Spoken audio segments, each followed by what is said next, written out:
ایک بزرگ فرماتے تھے اگر کسی کو تم برائی میں بھی دیکھو تو یہ سوچو ہو سکتا ہے اس کی زندگی کی آخری برائی ہو پھر وہ توبہ کر لے، اور میری زندگی کی ہو سکتا ہے یہ آخری نیکی ہو، مجھ سے کوئی گناہ سرزد ہو جائے۔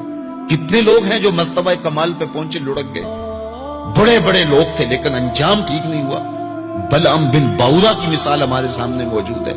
بنی اسرائیل کا مستجاب الدعوات ولی تھا، اور جب ہاتھ پھیلا کے منہ پہ ہاتھ پھیرتا تو ہاتھ بعد میں منہ پہ جاتے، قبولیت پہلے ہو جاتی۔ لیکن اسی کے بارے میں قرآن نے کہا نا، مثلہ کمثل الکلب، اس کی مثال کتے کی مثال ہے۔ زبان لٹک گئی تھی، زمین چاٹتا تھا، چونکہ اس کے ہاتھ نبی کے خلاف اٹھ گئے تھے۔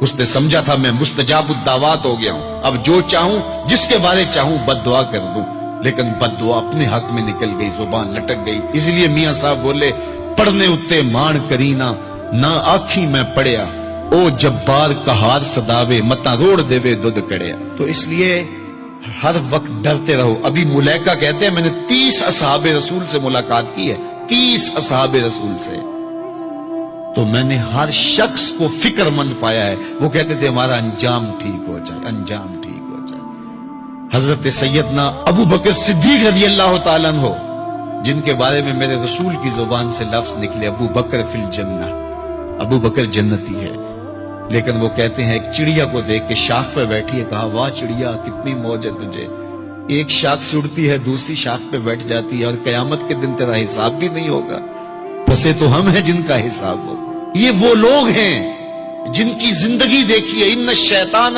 یفر من ذل عمر، عمر وہ ہے جس کے سائے سے شیطان بھی بھاگتا ہے، لیکن وہ کہتے ہیں کاش میں مٹی کا ڈھیلا ہوتا۔ اللہ اکبر۔ حضرت عمر کہتے ہیں کہ اگر برابر سرابر بھی چھٹ گئے تو غنیمت جانیں گے، اگر برابر بھی چھٹ گئے تو پھر بھی غنیمت جانیں گے۔ یہ وہ لوگ ہیں جن کی زندگیاں تقوی سے عبارت تھی، اور اللہ کی خشیت جن کے سینوں کا نور تھا اور باطن کا سرور تھا۔ ہمارے بہت سارے معاملے اور بہت ساری خرابیوں کی جڑ یہ ہے کہ ہم نے اس دنیا کو اوڑھنا بچھونا بنا لیا۔ ایسے اس دنیا میں ہم زندگی گزار رہے ہیں جس طرح ہم نے اس دنیا سے کبھی جانا ہی نہ ہو۔ اس لیے دنیا کی بے رغبتی، دنیا کی بے رغبتی کا مطلب یہ نہیں ہے کہ ترک دنیا کیا جائے۔ اس پر صوفیاء نے جو بات کہی وہ بہت خوبصورت کہی۔ وہ کہتے ہیں کہ دنیا کے اندر ایسے رہو جس طرح کشتی پانی میں رہتی ہے، کہ کشتی پانی میں رہتی بھی ہے لیکن پانی کو اپنے اندر آنے بھی نہیں دیتی۔ تم دنیا میں رہو، دنیا تمہارے اندر نہ رہے۔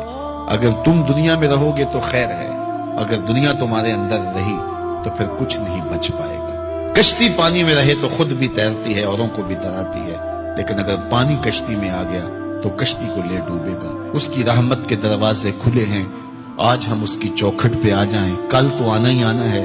پھر جو کفن میں منہ چھپا چھپا کے آتے پھریں گے، کیا اچھا ہو کہ خود کھلے منہ سے اس کی رحمت کے دروازوں پہ آ جائیں۔ اس کی رحمتیں آواز دے رہی ہیں، یا ایھا الانسان، او بھاگنے والے انسان، او نسیان کے پتلے، او بھولے ہوئے، او بھٹکے ہوئے، راستہ چھوڑ کے جانے والے، مالک کی رحمت کی آغوش کو ترک کر دینے والے، آجا پلٹ کے، ما غرک بربک الکریم، آجا تیرا رب بڑا ہی کریم ہے۔ قبل اس سے وہ ماننے سے انکار کر دے، توبہ کا دروازہ بند ہو جائے، سورج مغرب سے طلوع ہو جائے، پھر بندہ ہاتھ کاٹے۔ کسی نے چیخ چیخ کے مجھے کہا تھا، کوئی رو رو کے ترلے منتیں کر کے مجھے کہتا تھا، میں اس کی بات کو نہ سنا، کاش کہ اس کی پکار کو سن لیا ہوتا، اس کی آواز پہ لبیک کہہ دیا ہوتا، اور میں اس کے ساتھ چل پڑتا، اور وہ مجھے انگلی تھام کر محمد عربی کی چوکھٹ پہ پہنچا دیتا، تو آج یہ رسوائیاں میرا مقدر نہ ہوتی۔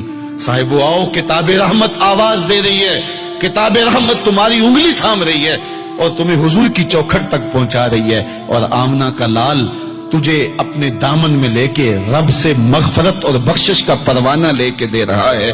مجرم ہو تو منہ اشکوں سے دھوتے چلے آؤ، آؤ درے تواب پہ روتے چلے آؤ، قرآن میں مذکور ہے بخشش کا طریقہ، سرکار کی دہلیز سے ہوتے چلے آؤ۔